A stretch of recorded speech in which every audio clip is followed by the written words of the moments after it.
Well, I started with Article 19 in 2018 when I got on the board, and then this last December I was elected to the chair of it. Article 19 is a NGO that's based in London that promotes freedom of expression around the world. And the reason I was interested in it is that's what I've done for almost 40 years in my legal career, is representing largely the media, but others who are engaged in speech and are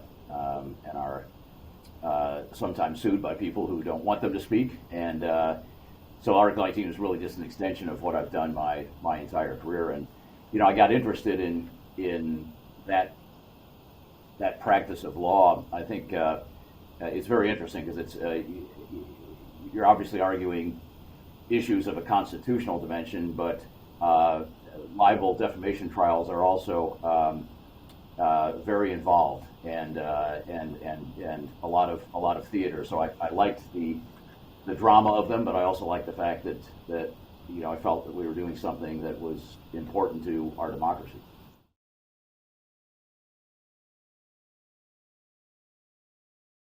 Yeah, so there were two companion cases in the United States Supreme Court last month, one against Twitter and one against Google.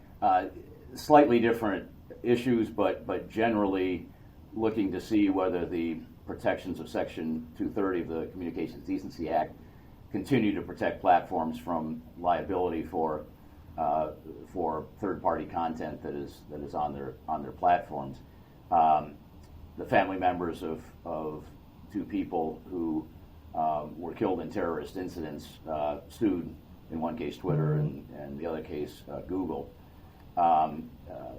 alleging in one way or another that the platforms had enabled or promoted speech that connected terrorists and that somehow led to the death of their family members. So obviously tragic circumstances. But our position with Article 19 was that an open internet is a good thing.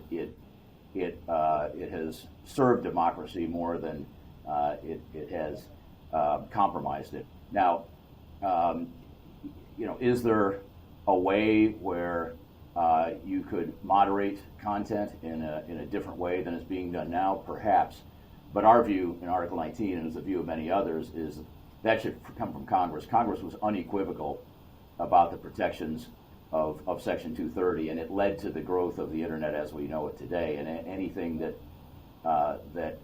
tweaks that in any way, we feel should be done by Congress, not by the Supreme Court. And I was somewhat encouraged by Justice Kagan's comment during oral argument, which said, you're not looking at something effective. You're not looking at the 9 biggest experts in the world on the internet, which was kind of our point. Is let's have the debate in the legislature, and if something needs to be done, it can be done there. But basically, our position is Section 230 has served society well, and it should stay in place in some form or another.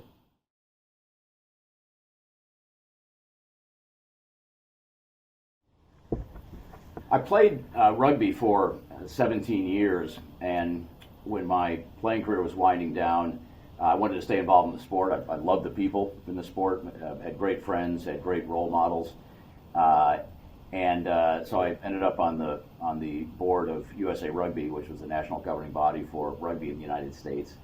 And at the time, rugby was making an effort to get into the Olympics, so I was working with Olympic people, both domestic and internationally, to try to push the effort. And that led to me being on the United States Olympic Committee, now United States Olympic and Paralympic Committee, for a term on the board of directors, which was enlightening, and again was able to meet a number of terrific people. I've stayed involved with rugby even since then. I'm on the executive board of World Rugby, which is the international federation that governs the sport worldwide, based in Dublin. So I've been able to keep up my friendships and relationships with people in the rugby world long after my playing days ended, which has been very rewarding.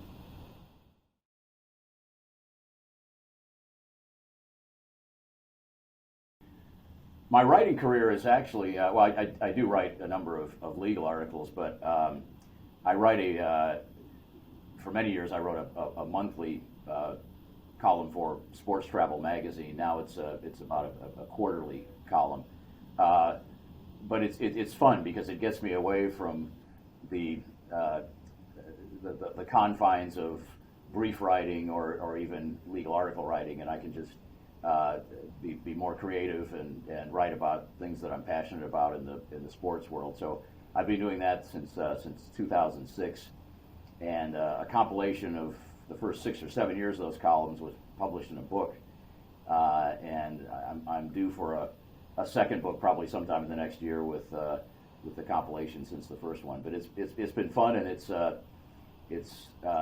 given me some great experiences at some of the legendary sporting events, not only in the United States but around the world.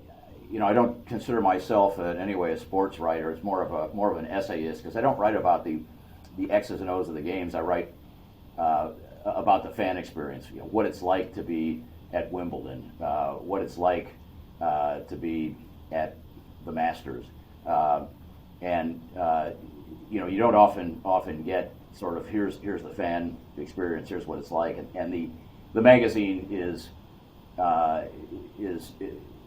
designed for sports tourists, so that's the angle I take.